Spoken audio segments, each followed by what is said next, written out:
میں نے کہا अम्मा जी ये आपने क्या बात कर दी। तो कहने लगी मैंने ना मेरे 3 बेटे हैं, सबसे छोटा बेटा अभी पैदा नहीं हुआ था कि उनका अब्बा फौत हो गया था, तो मैं बेटों की खातिर बैठी रही। तीनों बेटों को एक दिन बिठा के मैंने कहा कि मैं बीमार हो गई हूँ, मुझे काला यरकान है। तो कहते हैं बड़े वाला बेटा कहने लगा मेरे खर्चे ज्यादा हैं। दरमियान वाला कहने लगा अम्मा जी कोई देसी इलाज कराएंगी तो बेहतर रहेंगी।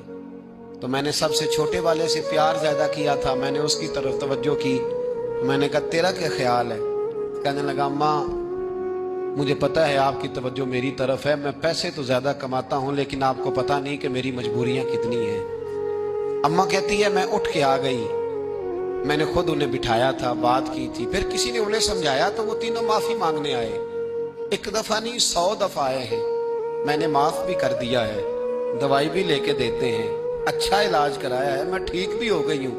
पर हज़रत जी मेरे दिल से बात नहीं जाती, वो जुमले नहीं जाते।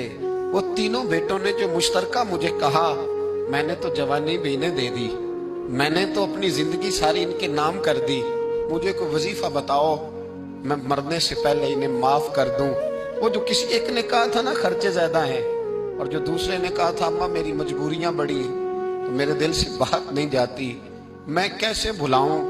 मैं जब अपना पलट के 40 साल का जमाना देखती हूँ तो वो और है, और इन्होंने 1.5 मिनट लगाया है, और मुझे इन्होंने वो पंजाबी में कहने लगी कखों हौला करता मिनो है ना, मुझे इतना हल्का कर दिया। तो मुझे कोई वजीफा बताओ मैं इन्हें माफ करूं। तो मैंने कहा माँ वजीफा क्या बताऊं मैं, माँ का दिल अल्लाह ने पहले ही बड़ा नरम बना। हमारे यहाँ औरतें क्या कहती हैं?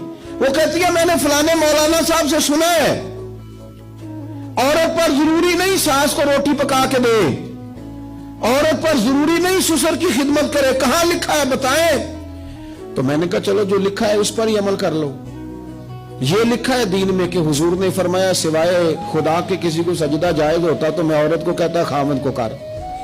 इतना बड़ा दर्जा दिया, चलो इसकी ड्यूटी कर लो। मुस्नद इमाम अहमद बिन हंबल में हदीस है, एक खातून ने पूछा था या रसूल अल्लाह सल्लल्लाहु तआला अलैहि वसल्लम औरत के जिम्मे मर्द का हक क्या है? तो हुजूर ने फरमाया अगर मर्द की नाक से पीप निकले और औरत अपनी जुबान से साफ करे तो फिर भी खामन का हक अदा नहीं होता। तो चलो बीबी से कोई इस पर अमल कर ले। और अगर औरत कहती है मैंने अमल करना है तो फिर दीन ने उसे कहा वकरना फी बुयूतिकुन्ना, अपने घरों में ठहरी रहो, निकलो ही ना, बगैर मजबूरी के घर से निकलो ही ना, तो इस पर अमल करो। सिर्फ जो तुम्हारी मर्जी का है वो दीन है। बाज मजहबी लोग भी ये काम करते हैं, जो उनका मुखालिफ हो गया वो बेदीन हो गया, जो उनसे फिर गया वो बेदीन हो गया। आप दीन को इस्तेमाल तो ना करें, दीन को रहबर बनाएं, अपने मकासद हासिल करने की सीढ़ी न बनाएं। इतना जुल्म न करें अपने ऊपर कि आपने दीन को उसूल मकसद की सीढ़ी बना लिया, दीन को आपने बुनियाद बना के जाती कद ऊंचे करने शुरू कर दिए।